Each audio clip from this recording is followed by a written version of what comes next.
طب اقول لك بقى على الاسخن من كده، انا يا جماعه صريح معاكم، انا صريح معاكم وبتكلم بمنتهى الوضوح، بغض النظر مين هيزعل ومين مش هيزعل. انا بص يا جماعه، انا عارف ان في دي فتره توقف دولي ومفيش ماتشات في الدوري شغاله والكلام ده كله، بس جيت عشان حابب افكركم بحاجه بس صغيره، قلت لحسن تكونوا نسيتوها يعني، فحبيت افكركم. لعيبه النادي الاهلي بصل بعضها، لعيبه النادي الاهلي بصل بعضها، ده حقيقي، ده حقيقي، ما تحاولش تجمل الصوره. ايوه يعني يا استاذ امير، بس فهمنا عشان في ناس بس عقولها على قدها، معلش. بصل بعضها ايه يعني؟ معجبين ببعض يعني؟ مع واحد فيهم مثلا لابس شيك فيعني بصل له يعني، ما توضح لنا بس عشان جماعه الرؤيه لما بنقول لهم كده يقول لك لا الاداره، التخطيط، الفئه المميزه، مش عارف ايه، فئات العقود، مش عارف ايه، بس عرفنا وحياه يعني حياه عيالك، عرفنا باصين لبعض ازاي كده. كل واحد باصص لحته الاعلانات، واشمعنى ده ومش اشمعنى ده، واصل انا طب انا برضو عايز ازود عقدي، اصل انا عايز اعدل عقدي، اصل انا مش هعدل عقدي غير لما تساويني بفلان ولا تساويني بعلان. فاكر اللي حصل في موضوع اكرم توفيق ورامي ربيعه؟ البعض من اللاعبين الحاليين في النادي الاهلي برضه بيحاولوا يستغلوا فكره ان النادي ممكن يكون عايز يمدد لهم العقد او يجدد لهم عقدهم، كلام من ده، في حته ان انا اطلب مبالغ كتير، وكأن لعيبه النادي الاهلي شايفه ان النادي الاهلي ده واقع على كنز، وهم حاسبينها البعض منهم، انا مش بجمع. الله الله يا استاذ امير، تقصد ايه يعني؟ طب ما ممكن فعلا يكون النادي الاهلي واقع على كنز، حد عارف؟ حد عارف المليارات دي كلها يعني؟ ما ممكن يكون كنز فعلا يعني. ما تجيب لي لعيب مش عارف 160 مليون جنيه ولا 170 مليون جنيه عشان يشوط ضربه جزاء لحد النهارده ما جاتلوش. لما كان في النادي التاني كنا بنقعد نقول ده من ما فيش ضربات جزاء، ما فيش زيزو، النهارده ما شاء الله 160 و170 مليار وغيره هيبص له ويطلب زيه. فيعني بص، لا ما تستبعدش يا استاذ امير، ما تستبعدش، انت راجل كنت شغال في المعمعه وعارف. بعض منهم حاسب، وانا بتكلم بمنتهى الصراحه، قعد يحسب مكاسب الاهلي من المشاركه في كاس العالم للانديه والفلوس اللي دخلت للنادي بالدولار، فاهم؟ فده مأثر بشكل او باخر على بعض اللاعبين اللي عايزين يستفادوا ماديا. طب يا سيدي اعمل اللي عليك في الملعب وبعد كده اتكلم وتشرط، اعمل اللي عليك في الملعب وبعد كده افتح بقك وقول انا عايز ايه ومش عايز ايه. لكن اللي انت بتعمله في الملعب ده لا لا لا لا لا لا لا, لا. كارثه، اداء الاهلي كارثه. فلعيبه النادي الاهلي لازم يبقى عندها وقفه مع نفسها الاول، ومحتاجه مدرب بشخصيه كبيره جدا. تمام؟ هنا بقى انا هروح لبوست زيزو والبوست بتاع امام عاشور، او الستوري بتاع زيزو، او زيزو عمل بوست وستوري، اعتقد امام ستوري بس، وهنا لغط كتير قوي، هنا دور مهم قوي على كابتن محمد يوسف اهو بالفم المليان.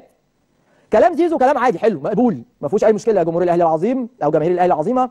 اعرف ان هذا وقت للشامتين، خصوصا انها فرصه لا تاتي كثيرا ولن تتكرر مره اخرى ان شاء الله، ولذلك ان الاعتذار واجب علينا، فقد شعرنا جميعا بالذنب والتقصير تجاهكم في النتائج الاخيره التي لم تكن على مستوى طموحاتكم ولا تليق بمكانه نادينا الكبير. لقد قصرنا في حق انفسنا اولا، ثم في حقكم انتم الذين لم تبخلوا يوما بالدعم والوفاء. اعترف ان ما قدم لا يليق بروح الاهلي ولا بتاريخكم المشرف، وأن ما حدث ترك في نفوسنا جرحا عميقا كما ترك في نفوسكم ألما وغضبا، لكن الفرق أو الفرق العظيمة لا تقاس بما تتعرض له من عثرات، بل بقدرتها على النهوض من جديد، والأهلي لم يعرف يوما الاستسلام. أعدكم أن هذا التقصير لن يتكرر، وأن المرحلة القادمة ستكون ردا عمليا يليق بكم ويعيد الأهلي إلى موقعه الطبيعي في الصدارة، منافسا على كل بطولة، مصدرا للفخر دائما وأبدا. في الآخر قال لك إيه؟ ارتداء قميص الأهلي أمانة عظيمة، واقسم ان ابذل كل ما املك من جهد وعرق لاكون جديرا بهذه الامانه ولافي بحقكم علينا. انتم السند والداعم في كل الظروف، نلتقي ان شاء الله في اخر السنه ونحن نحتفل بجميع البطولات. دي رساله للامانه محترمه جدا من لاعب جديد تحس انه قديم. دي رساله للامانه من لاعب لما كان عندي كنت بتقولوا عليه بالونه. دي رساله بالامانه من لاعب لما كان عندي وكنا بنقول 80 مليون، كنت بتقول الفلوس دي كلها ياخدها ليه وعلى ايه؟ عشان بيشوط له ضربتين جزاء وفس ومش فس. دي رساله بالامانه. بس ماشي ماشي ماشي يا باشا، اي بص حاجه في كيس عبيله عبيله واديله، عبي بقى، ما حدش بيدقق، ما حدش بيراجع، عادي عادي. بس عرفني بس كده بيبصوا لبعض في ايه بس؟ هل مثلا امام هيطالب انه يتساوى بكابتن مارادونا النيل، كابتن احمد سيد مصطفى زيزو؟ هل مثلا ده يحصل؟ ده انت تقصد بيبصوا لبعض من الناحيه دي يعني؟ ولا امام هيرضى يعني يبقى شايل فرقه على كتفه وفي الاخر ياخد فئه تانية ولا حاجه؟ لكن تعالى على الستوري المبهم من امام عاشور، هو مبهم، ما تقدرش تفصل، ما تقدرش تجزم بشيء بخصوصه، ما تقدرش. فعرضوا لي كده يا صلاح، لان بصراحه قال لك ايه امام عاشور؟ قال لما تبقى وحش قول انك وحش. ده بعد ما، خلي بالك زيزو، انا مش بربط ده بالمناسبه، لان انا ما اعرفش ايه سبب اللي كاتبه امام، فمش هقدر اقول حاجه انا ما اعرفهاش، ما بحبش ان انا افتي للامانه يعني.